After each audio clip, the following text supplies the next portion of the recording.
Hello my viewers, and welcome to my YouTube channel, Daily Express. Please do well to hit the subscribe button and subscribe to my channel. Also, the US military has submitted contingency plans for potential strikes on Nigeria, following directive from President Donald Trump to prepare for possible action over a false claim of Christian genocide. The New York Times reports that the U.S. Africa Command has drawn up and sent its options to the Department of War this week upon the request of Secretary Pete Hegseth. According to the report published on Wednesday, the contingency plan from the African Command included three options: heavy, medium, and light. Each was designed to allow for a controlled escalation.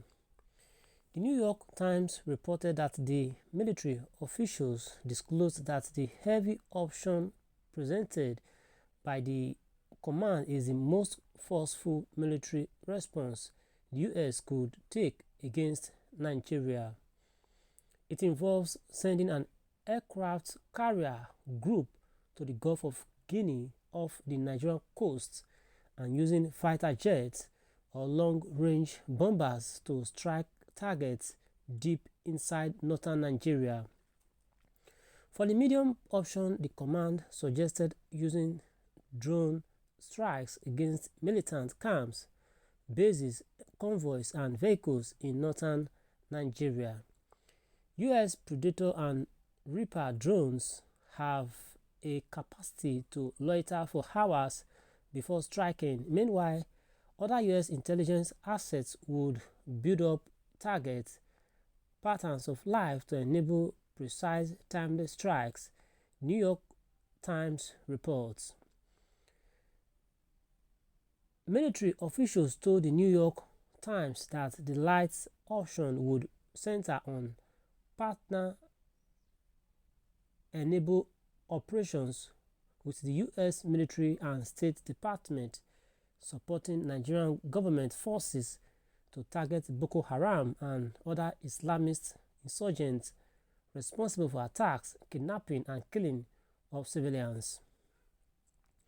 The official said the primary goal of the plan is to strike Islamist militants in northern Nigeria, protect Christians from armed violence, and to end the decades-long insurgency in the country. However, there are some concerns about these plans. Genocide allegations. Premium Times reports that last week U.S. President Donald Trump threatened military action against Nigeria and accused the President Bola Tinubu administration of allowing the mass slaughter of Christians. Mr. Trump designated Nigeria a country of particular concern, CPC, and suspended arms sales and technical support for the country. This announcement followed months of campaigns and demands by right-wing U.S. lawmakers for the country to sanction Nigeria for allowing the persecution of Christians. Although the Nigerian government has denied the claims, Mr. Trump insisted that U.S. military action against Nigeria would be fast, vicious, and sweet. Christianity is facing an existential threat in Nigeria. The United States cannot stand by while such atrocities are happening there and in numerous other countries. We stand ready, willing, and able to save our great Christian population around the world, he said. While the U.S. Department of War is contemplating the options presented by the African Command, concerns are being raised about the issues associated with implementing any of these options. A primary concern, according to the NY Times, is that the complexity of the violence in the Sahel region is rooted in linguistic, cultural, and religious divisions. In parts of the country, such as the Middle Belt, the conflict stems from disputes over land use and ownership. Meanwhile, attacks by ideological driven jihadist groups have targeted both Muslims and Christians. Boko Haram, ISWAP, and other groups have carried out abductions and raided communities irrespective of religious faith.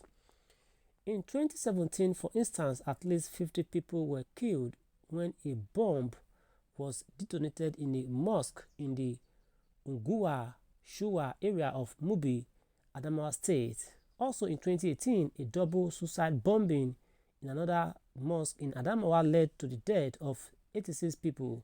However, officials told the New York Times that the American military cannot do much to quell the violence unless it is willing to start an Iraq or Afghanistan-style campaign.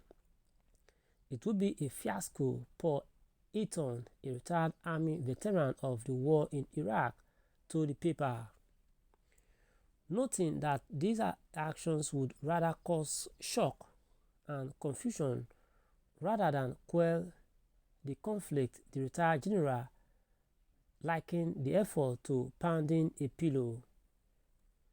Challenges with the options. For the heavy option in the U.S. contingency plan, the main hitch lies in the use of long-range bombers. It will require the deployment of air carrier groups to the Gulf of Guinea. However, officials stated that the U.S. has limited carrier capacity.